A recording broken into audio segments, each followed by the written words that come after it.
却又惊雷起。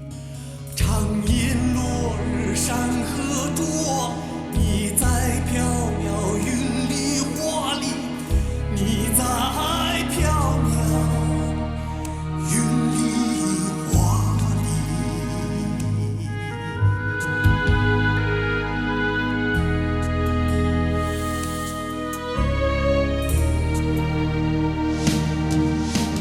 唱歌一曲，好风好梦好歌好一起。唱歌一曲，好风好梦好歌好一起。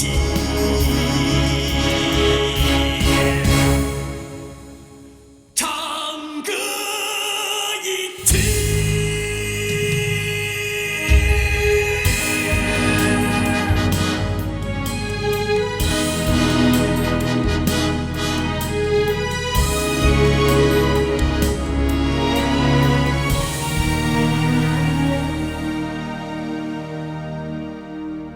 每次想起你，依稀枕边耳语；每次见到你，铁马几个监狱。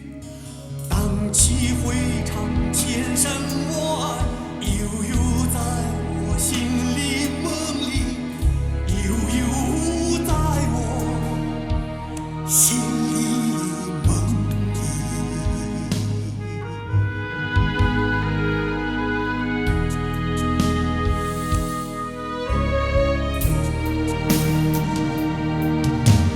唱歌一曲，好风好梦好歌好一起。唱歌一曲，好风好梦好歌好一起。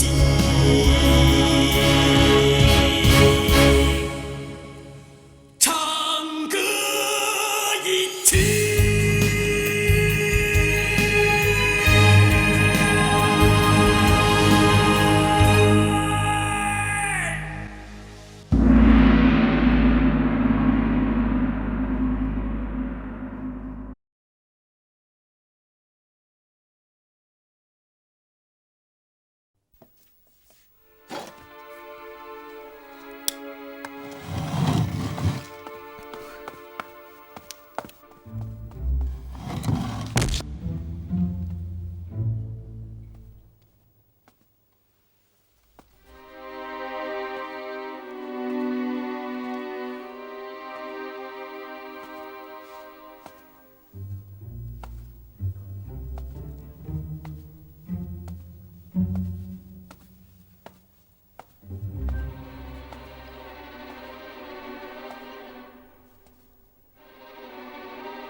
是这条路吗？这是小路，就在前面。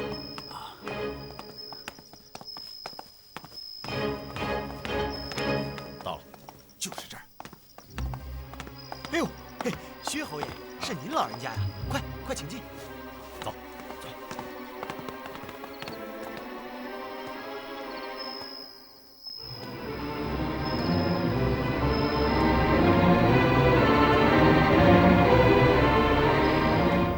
这次一定要上来一个万全之策，要斩草除根。我弟练来无恙，多承众位哥哥记挂，小弟感激之至。来坐下，坐。坐。哎呀，五弟呀，20年之前的约定，你还还记得吗？啊，记得。当时我们在龙王庙中歃血为誓，各享富贵，再不见面呢。不错，无敌啊！别怪哥哥，行格事尽，我们几个是不得不来呀。是啊，刚刚我听四哥说过了，大哥，这到底怎么回事啊？哎，是谁杀了六弟？啊，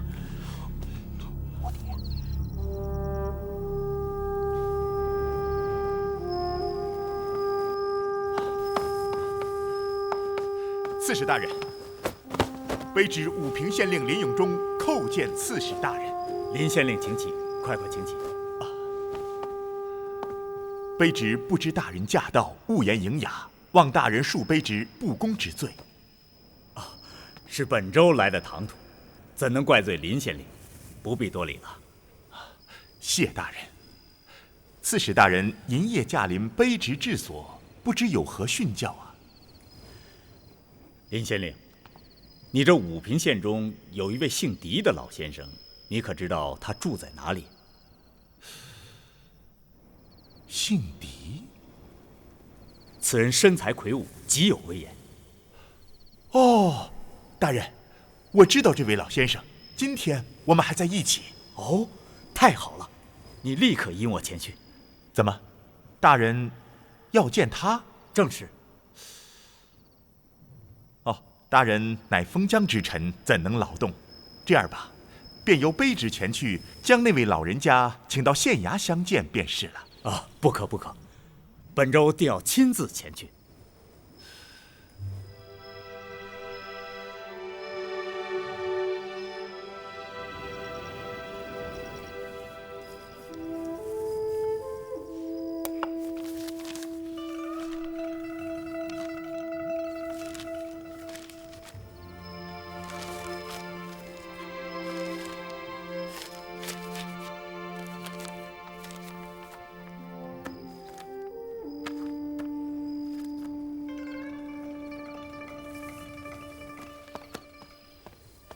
老爷，您叫我。哦，李春呐，600里加急送往神都，面交张柬之大人，请他速呈皇帝。是，我马上动身。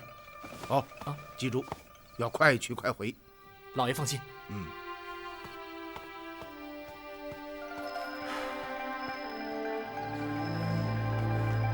小姐，还有什么吩咐？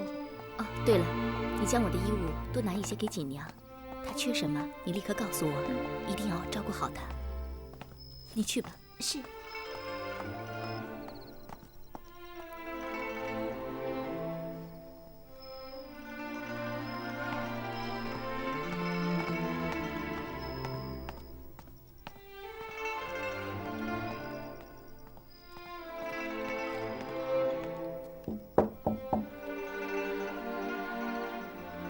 请进。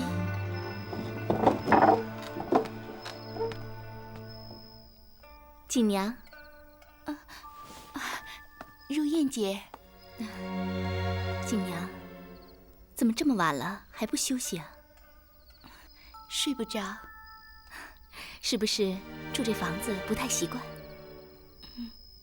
由小到大，我从没有一个人住过这么大的屋子。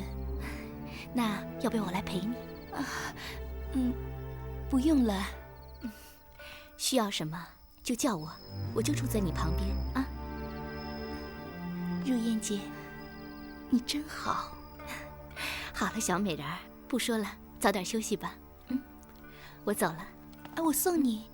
不用了，我又不是要到哪儿去，还用得着你送？休息吧。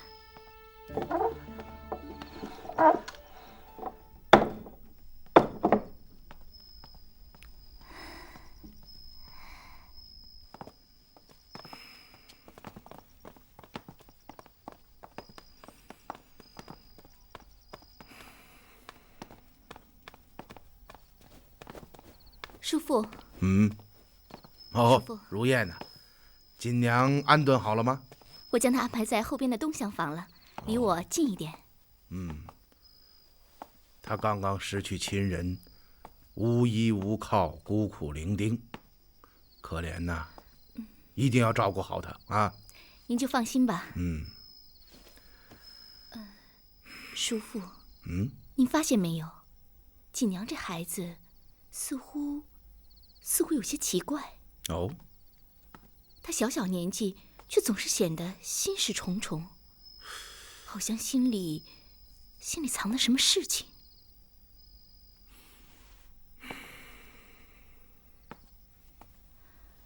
而且，你想说什么？也许是我多虑了。哎，但说无妨啊。据锦娘所说，昨夜平南侯薛青林要对其强行非礼，他抵死不从，这才逃出平南侯府，回到家中。叔父请想，平南侯薛青林是何等的强凶霸道，手下恶奴更是如狼似虎。试问，锦娘这么一个柔弱的女孩子，怎么能够逃出这些恶贼的魔掌？此事颇有些不可思议。好啊，如燕，真没有想到你对事情竟能有如此细致的判断和分析。看来这1年多你的长进不小啊！叔父，您早就想到了是吧？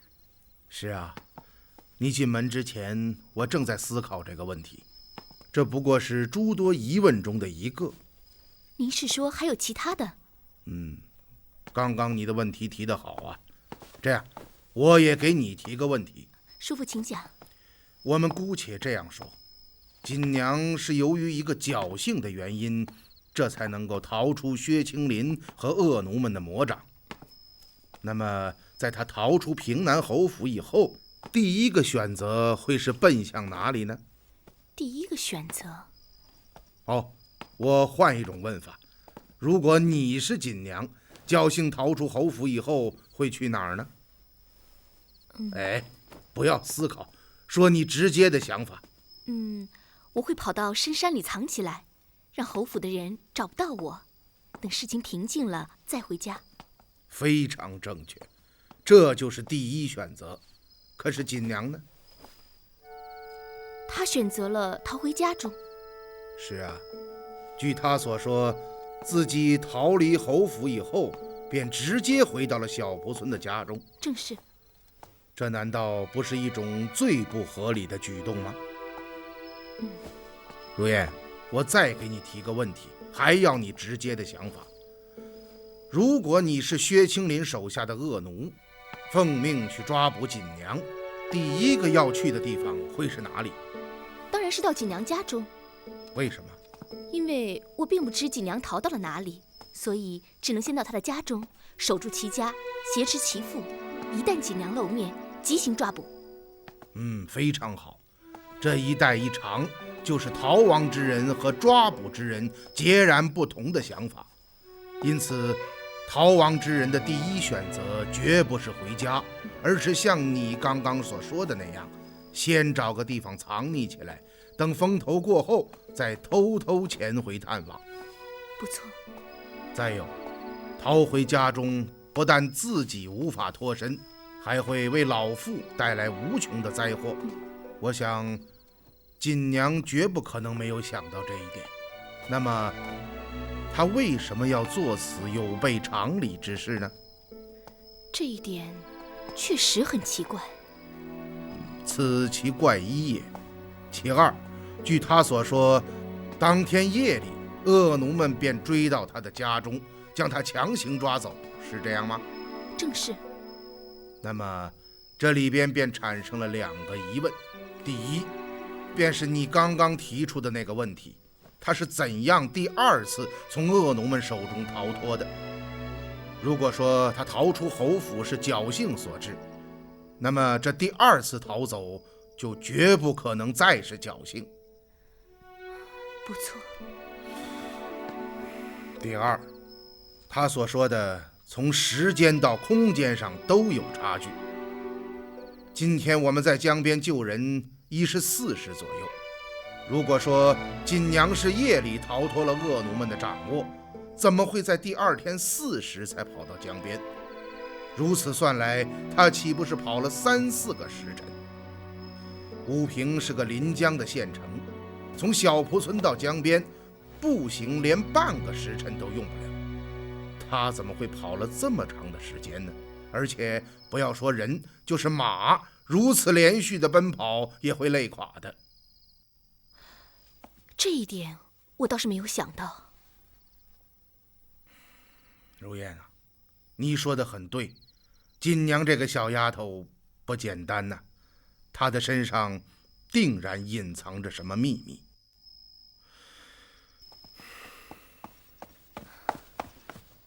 大人，您看谁来了？哦，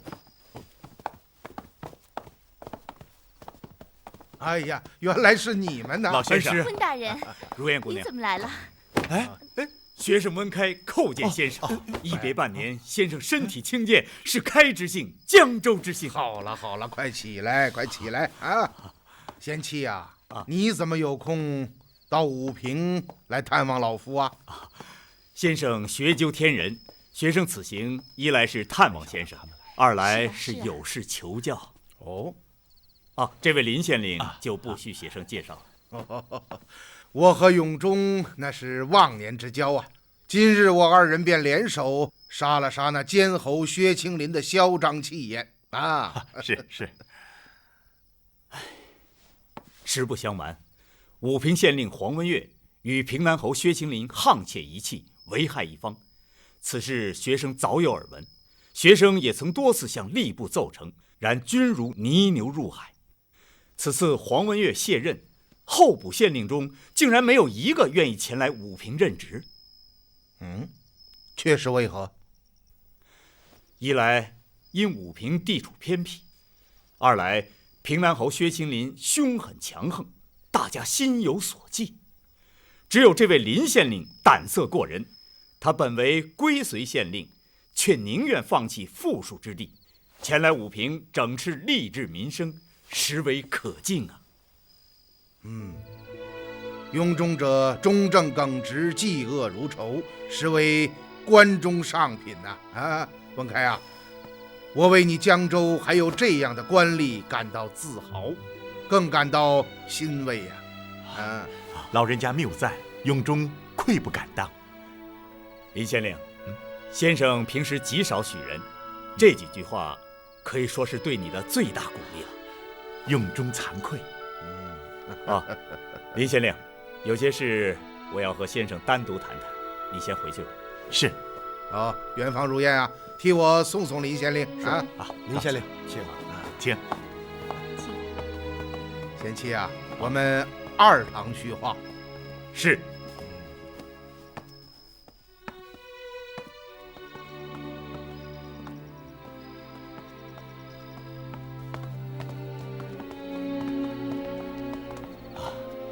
袁方兄，狄老先生究竟是什么人呢？怎么连堂堂刺史大人都要跪他？林县令，待时候到了，先生会亲口告诉你的。哎呀，实不相瞒，你们几位是我一生中见过的最难琢磨的人了。请。文开啊，刚刚你说有事求教，什么事啊？阁老，江州管驿发生了一宗命案，蹊跷诡异，毫无头绪。江州管驿，那定然与卸任的官员有关系喽。先生，您真是神了，一开口就猜了个8、9不离10。不错，死者正是一位离任的县令，此人我们刚刚还说起了，就是武平县令黄文岳。是他。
切照今夜之计行事。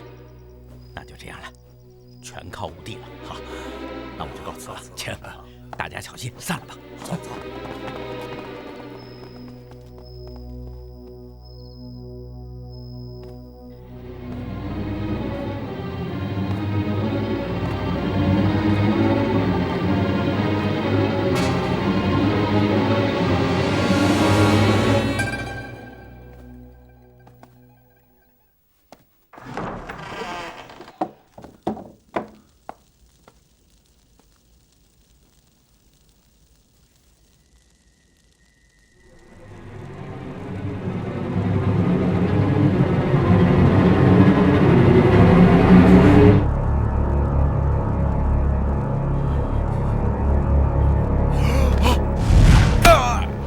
你是说黄文月的后脑被重物击碎？正是，全身只有这一处伤痕，想是他夺门而逃，被凶手用重物击中后脑而亡。还有什么发现？义成说，晚上曾经有一个穿黑斗篷的人前来找他，但是没有看清那个人的脸。他的随身行李中有什么发现吗？这是在黄文月的随身行囊中发现的一张银票，票据是江州城中最大的紫云银号开出的。50万两，数目惊人呐！一个小小的县令，在任期之内竟然狂敛50万金，吴平百姓的生计之艰，由此可知啊。以卑职想来，这定然是黄文月伙同薛青林搜刮的民脂民膏。这等赃官真是死有余辜。薛青林权势熏天，更有皇帝和朝中的大佬们撑腰，因此地方官吏趋炎附势，助纣为虐，掠夺民生，中饱私囊，也就不足为怪了。文开啊，这个黄文月平时有没有仇家呀？黄文月做了10年武平县令，与平南侯薛青林狼狈为奸，巧取豪夺，搅扰地方。以卑职想来，仇家定然是有的。然而究竟是谁，为了什么样的动机做下此案，却是无从寻找端倪。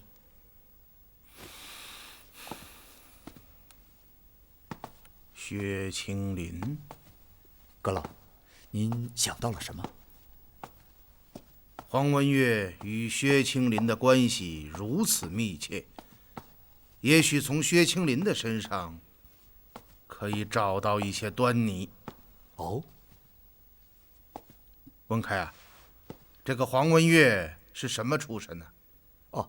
近几日卑职查看了黄文月的所有官档，此人并非进士出身，为武平县令之前，吏部也没有任何记录。这怎么可能呢？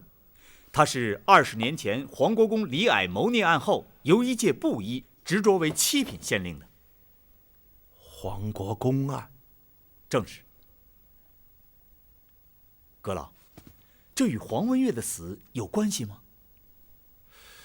现在还不好说呀，但是以我多年断案的经验来判断，此案定然不简单呐。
叔父，怎么这么早就起来了？嘘。如燕，去看看。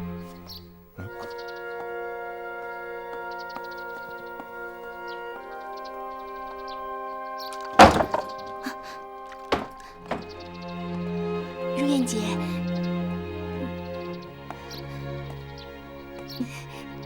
你怎么起这么早啊？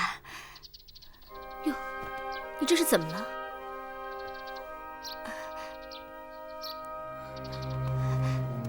我看看，到底出什么事了啊？哎呀，别提了，今天早上起来，我到花园玩，不小心撞到了太湖石上，哎呀，真倒霉。是撞的？是啊。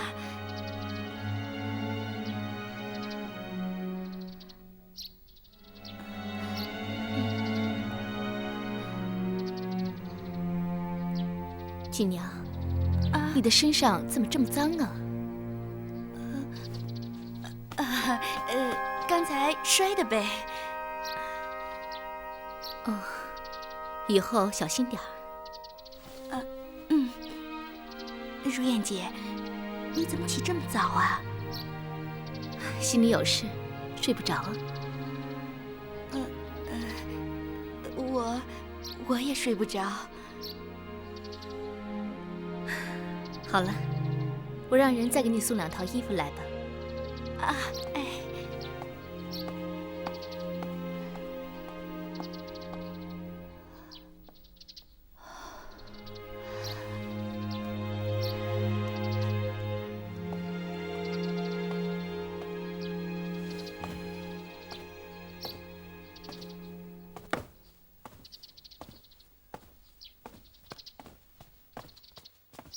叔父，叔父，如燕，怎么样？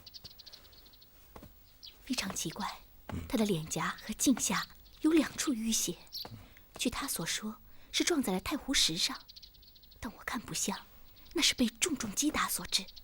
哦，还有他的脸上和身上都沾满尘土，不知道是做什么去了。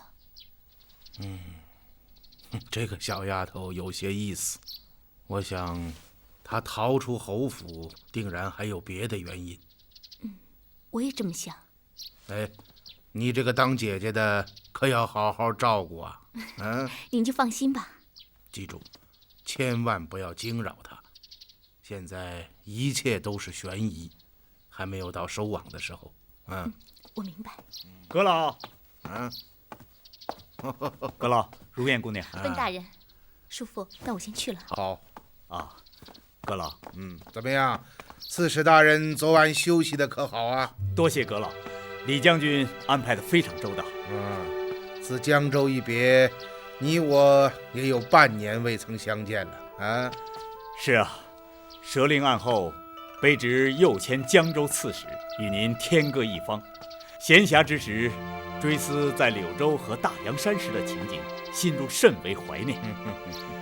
所幸者天降奇事，您竟奉圣谕到江州休养，使开能够再次聆听阁老的教诲，实在是幸甚至哉啊！哎，我哪有什么教诲给你，不过是往日的一些经验，唠唠叨叨的说个不停，只怕日后你还嫌烦呢。卑职岂敢？您的话句句金石，使温开得意非浅。此次黄文月案，卑职特来求教，想起能够再次见到阁老，心中倍感欣喜。这一次我一定要多住几日，还望阁老能够不吝接纳呀。好啊，你刺史大人能够光降寒舍，我这山野之人岂有不纳之理呀？而且我在武平的一切用度都由你刺史府供出，你可是我的衣食父母啊！你尽管住下，不必匆忙。我想黄文岳这件案子绝不会是单绝孤立，一定还有下文。哦，阁老的意思是，黄文岳与薛青林过从甚密，他死在了江州，无独有偶，这几天侯府也热闹得紧，这其中恐怕不会没有关联呐。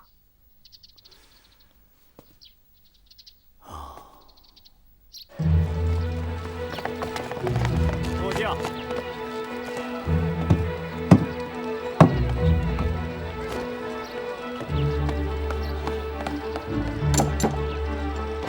县令大人，有急事面见刺史大人。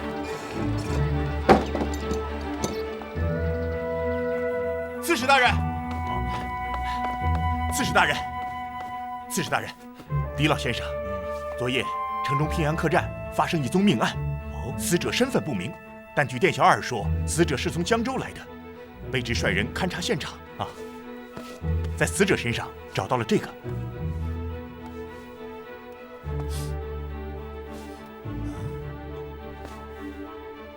这是刺史府的出入令牌啊！大人，卑职以为死者有可能是江州刺史府的工人。您看，您和老先生是不是过去看一看？先生，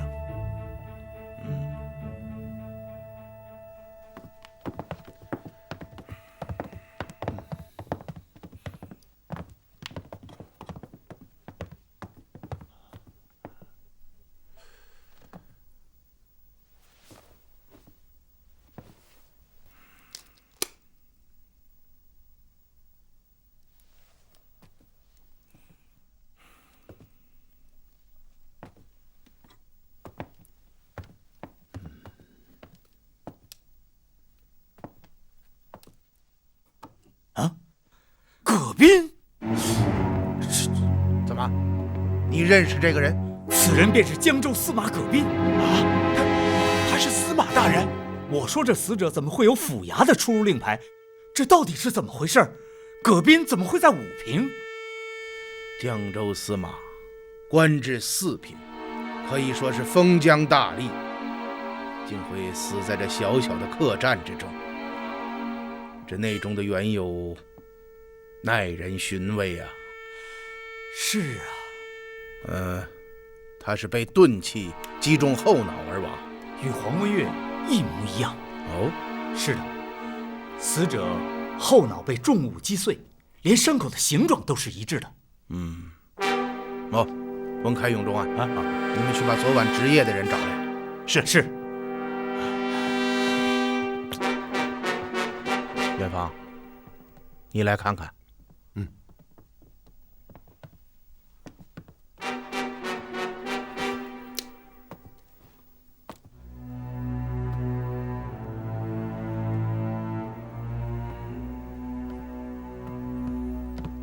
大人，是铁锤一类的凶器，凶手不会武功，但却是天生神力，这一点从他的发力能够看出来。他定是藏在死者背后，高高举起铁锤，死者回过头，凶手抡动铁锤，重重地砸了下去。不错，看屋中的位置，应该是这样。如此看来，凶手不是习武之人，更不是专职杀手，否则绝不会使用如此笨重的武器，更不会发出这样的着力。您知道，头部是人身体最坚硬的部分，专职杀手杀人绝不会选择头部。不错，而且凶手所用的武器沉重无比，据我估计至少有70-80斤。凶手定然是用尽全力，狠狠地砸了下去，这才致使死者的后脑深深凹陷。以此推断，凶手定是力大无穷，否则不要说用70-80斤重的凶器杀人，就是举起来都很困难。先生，先生，昨夜值夜的店小二已经找到了，走去看看。请。要实话实说，听到了吗？是。昨晚是你在值夜？是小人。店门是何时关闭的亥时左右关闭。那死者是何时回店的呢？大约子时左右，是小人给他开的门。在这之前还有什么人来过？大约戌时3刻，有个身穿黑斗篷的人来到店中，说是要见这位葛先生。哦，黄文月被杀之前，管城也曾说过，看到一个身穿黑斗篷的人前来找他。哦，那个人长得什么样子？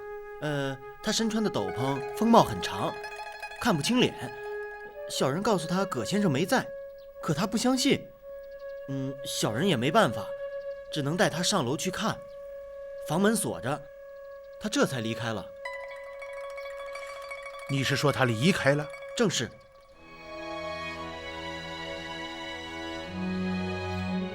你刚刚说死者是子时左右回来的？是，大约子时2刻吧。他回来之后，你没有听到什么动静吗？没有。好了，你去吧。是。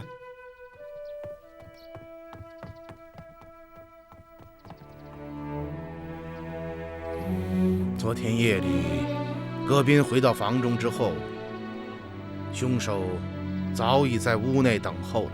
啊？可是先生，刚刚店小二说，那个穿黑斗篷的人离开了。应该说，凶手不是一个人。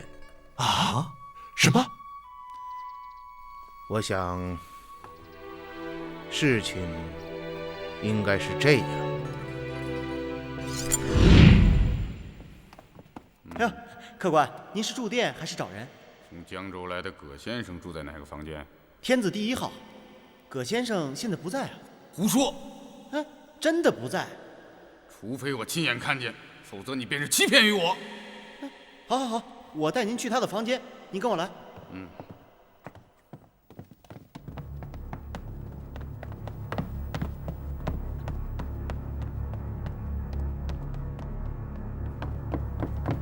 您看，他是不是不在？先生慢走。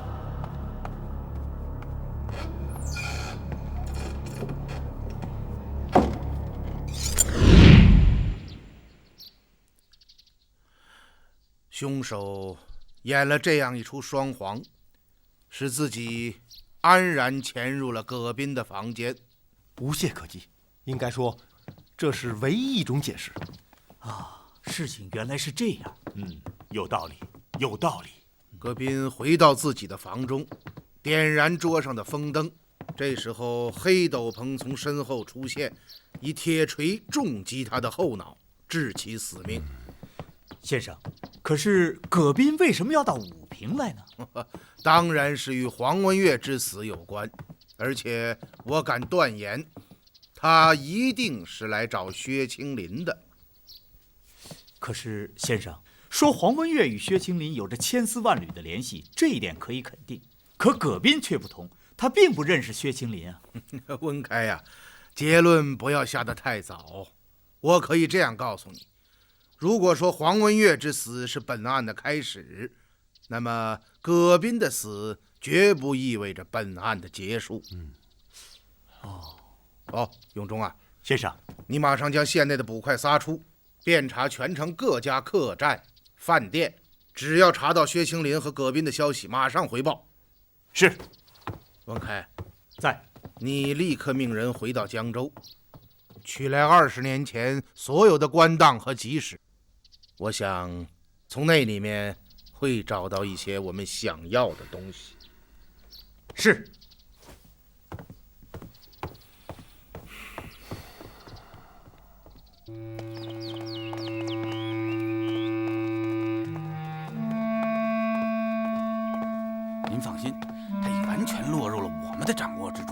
非常好。只待您一声令下就动手。啊，哦，对了，侯爷，给洛阳梁王的书信已派人发出，想不日即有回报。好。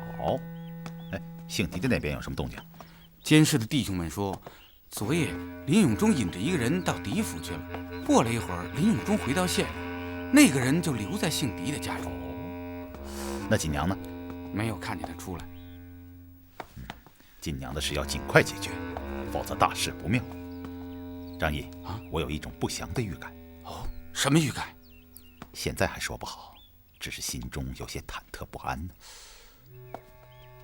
哎，对了，昨夜吩咐你的那件事准备的怎么样了？请侯爷放心，一切都已安排妥当。好，看来我们很快便知分晓了。去吧。昨天夜里又到哪儿风流快活去了？哎呀，来了几个朋友，大家聊一聊。才怪！真的不骗你。那个锦娘怎么样了？跑了。猪年打雁，却让雁给捉了眼。想不到你这个风流薛小猴也会被女人玩弄于掌骨之间。看看你对她那么好，谁想到最后还是跑了。哎，好了好了，不说这些了啊。来，哎呀，小云呐，还是你好。从今以后，我就只有你一个女人啊。算了吧，嘴不对心，也就是哄我高兴罢了。你薛青林要是没有女人，就不是你了。哎呀，我答应你，从今以后，不管有多少女人，你永远是第一。行了吧，净说好听的。你呀，也就是骗我一笑，不把我扔了，我就知足了。你看，侯爷，啊，侯爷，冯万春、张显耿和吴顺3位先生求见。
请记得订阅频道，请记得在影片下方帮我们留言、按赞、分享。